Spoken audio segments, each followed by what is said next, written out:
أهلا بكم معانا في قناة عظماء غيروا التاريخ. قصة النهاردة في الحقيقة مش عظيم واحد، لأ فيها أكتر من عظيم، والمصريين مدينين ليهم بحاجات كتير جدا، ومن حقهم علينا إننا دايما نحكي حكاياتهم ونخلد ذكراهم. يلا نبتدي القصة علشان ما نطولش على حضراتكم.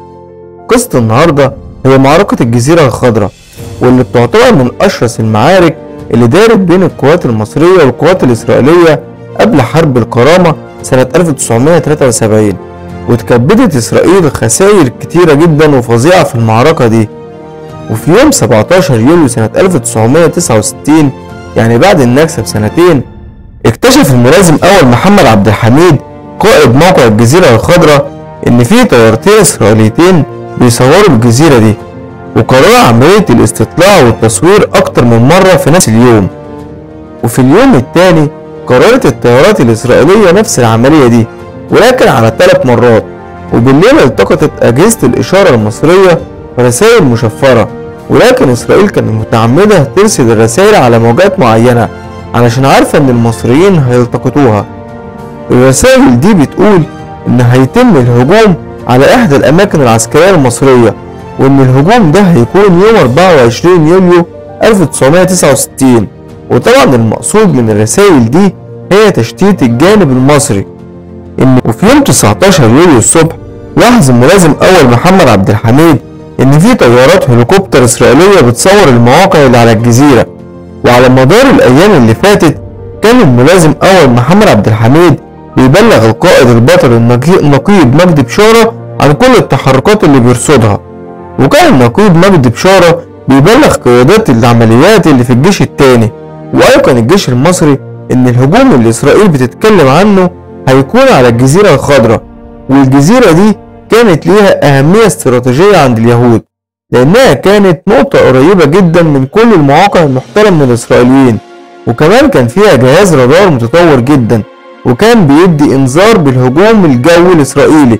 وكانت بتقدر قوات الدفاع الجوي المصري إنها تكون مستعدة قبل الهجوم ب30 ثانية، ودي كانت مدة كافية علشان تستعد قوات الدفاع الجوي المصري.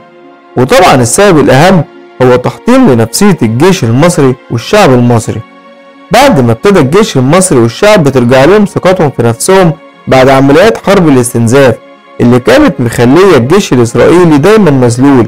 وكان في الوقت ده كل اللي موجودين على الجزيرة 65 فرد مقاتل، وتم إرسال 30 فرد، أصبح العدد اللي موجود على الجزيرة 95 فرد مقاتل ما بين صاعقة ومدفعية وبحرية.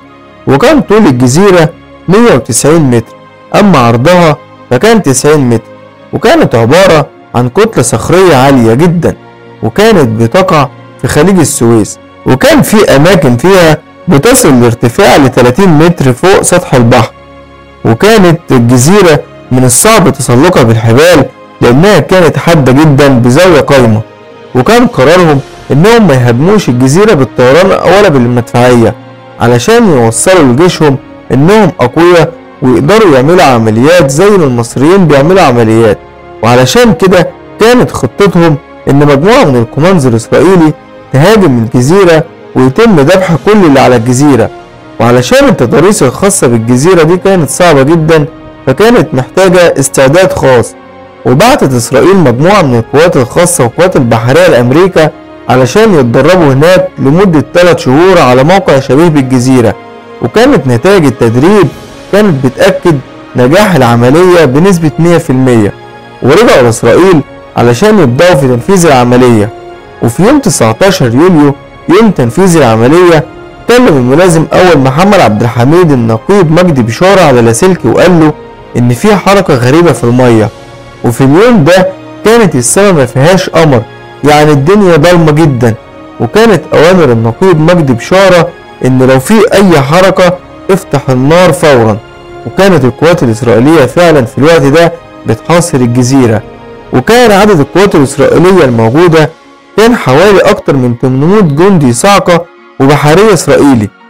وعملية الإنزال كانت على بعد 500 متر من الجزيرة علشان صوت المراكب ما يتسمعش، وعاملوا المسافة دي لغاية ما وصلوا للجنب الغربي للجزيرة. وكان اختيار الجانب الغربي لأنه كان الارتفاع فيه كان قليل، فكانوا فاكرين انهم هيقدروا يتسلقوا منه. وشاف عسكري الحراسة اللي كان في الجانب الغربي القوات الإسرائيلية وهي بتتسلق، وفتح النار عليهم، وابتدت كل القوات المصرية اللي كانت موجودة على الجزيرة تفتح النار على القوات الإسرائيلية، واللي كانت غير متوقعة انهم يكتشفوا في وقت مبكر جدا.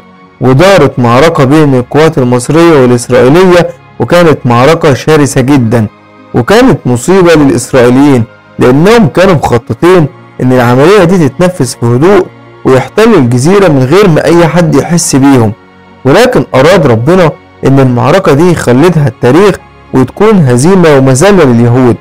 وطبعا كانت عملية صيد القوات الإسرائيلية سهلة إلى حد ما، لأن القوات المصرية كانت بتضرب النار من مكان عالي، ولكن القوات الإسرائيلية طلبت دعم من القوات الاحتياطية اللي كانت محاصرة الجزيرة، وكانت عبارة عن لانشات صواريخ ومدافع هاون.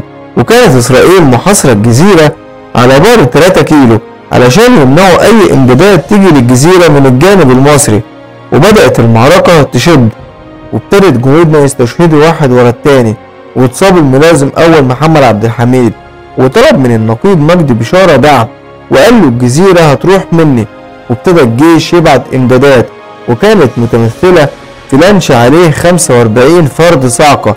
وطلع اللانش من المنيا الأدبية، ولكن هما في الطريق هجمتهم القوات الإسرائيلية اللي كانت في انتظار أي امدادات مصرية، وهجمت اللانش المصري، وفعلا قدروا انهم يدمروا اللانش ويستشهد ال 45 مقاتل صاعقة. وعدد الشهداء على الجزيرة بيزيد، وبلغت قيادات الجيش المصري النقيب مجدي بشارة ان من المستحيل وصول اي دعم للجزيرة، وكانت الاوامر ان القتال يستمر لاخر طلقة واخر راجل. ولما عرف النقيب مجدي بشارة الاوامر دي، قرر النقيب مجدي بشارة انه يروح للجزيرة بنفسه، واخد معاه 30 مقاتل واخد لانشين، وكان متحرك وهو عارف وواثق انه مش هيوصل للجزيرة بسبب الحصار اللي كانت القوات الإسرائيلية عاملاه. ولكن عقيدة الجندي المصري واحدة وما بتتغيرش، مش مشكلة اني اموت، ولكن الارض اهم من الروح. وبدأت القوات الإسرائيلية تشترك مع لانشين الدعم اللي مع النقيب مجدي بشارة، واستشهد 11 جندي من ال30 اللي كانوا مع مجدي بشارة. ولكن قدر الباقي انهم يكسروا الحصار ويطلعوا على الجزيرة عن طريق سلم كانت القوات المصرية عاملاه. ومن حسن الحظ ان الاسرائيليين ما كانوش يعرفوا عن السلم ده حاجة، ولكن وهم طالعين اشتبكت القوات المصرية اللي على الجزيرة بالغلط مع القوات اللي مع مجدي بشارة، والاسرائيليين كمان كانوا بيضربوا النار عليهم، يعني الضرب جاي من فوق وجاي من تحت. واستشهد 4 جنود كمان، وقدر الباقي انهم يطلعوا على الجزيرة. وحس الاسرائيليين ان المقاومة المصرية زادت، واستدعوا سرية صاعقة، وابتدت اعداد الجنود اللي بيستشهدوا تزيد، فكان كل شوية شهيد او مصاب. وابتدت المدافع تتعطل، والذخيرة كانت على وشك انها تخلص. وبدأت القوات الاسرائيلية تتسلق على الجزيرة بالفعل. واتصل النقيب مجدي بقائد العمليات وحاول يطلب دعم منه، ولكن قائد العمليات قال ان اي دعم مش هيوصلك، وان الطيران صعب جدا انه يجيلك لانه هينضرب على طول. وكانت الاوامر للمرة التانية ان القتال مستمر لاخر جندي واخر طلقة. وكان طلب النقيب مجدي بشارة ساعتها انه يكلم قائد الجيش التاني، وفعلا تمت المكالمة، وقال له يا فندم بما ان مفيش دعم وكده كده هنموت، يبقى ادي اوامرك ان كل المدافع اللي موجودة في السويس تضرب على الجزيرة. وقال له يا فندم عليا وعلى اعدائي، يعني احنا بنتكلم في اكتر من 3000 مدفع يدقوا الجزيرة باللي فيها. ودي كانت لحظة بطولة وإيمان بأن الأرض أهم من الروح. وانتهت المكالمة، وأمر النقيب مجدي بشارة القوات المصرية اللي باقية إنهم ينزلوا الخنادق اللي كانت معمولة ببطن الجزيرة. وفعلا بدأ القصف، وال3000 مدفع دكوا الجزيرة كلها.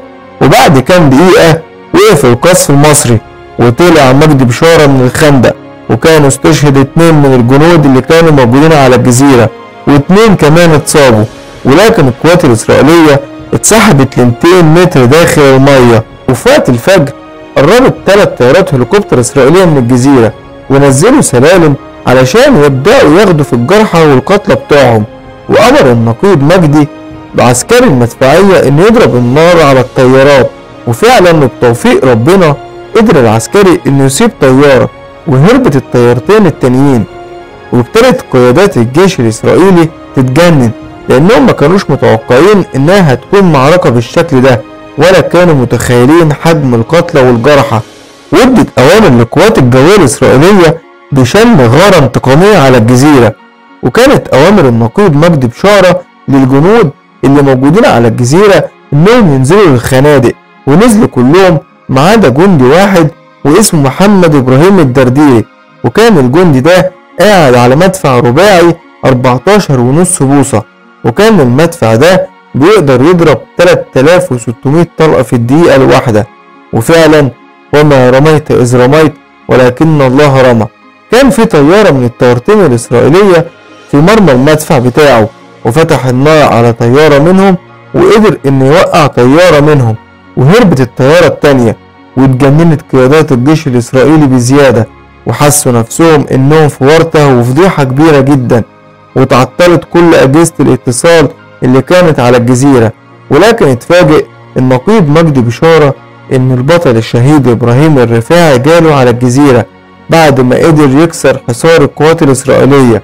وقال النقيب مجدي بشارة لإبراهيم الرفاعي: أنا مش عاوز أي حاجة غير إنكم تاخدوا الجندي ده معاكم. وكان اسمه محمد زكي عبده، وكانت في صخرة وقع فوق دراعه وأحشاء بطنه كلها بره، والجندي ده كان ساكت ولكن عينه كلها آلام فظيعة. وطلب الشهيد إبراهيم الرفاعي سكينة كبيرة، وفعلا جابوله السكينة وفصل بيها إبراهيم الرفاعي دراع الجندي البطل محمد زكي عبده، وأخده معاه على اللانش، وأشاء ربنا إن الجندي ده يعيش. وكانت خسائر القوات المصرية في المعركة دي ما كانتش قليلة، وخصوصا إن الجيش المصري ما كانش تعافى بشكل كامل من النكسة، ولكن الأرض والكرامة أهم من أي شيء تاني.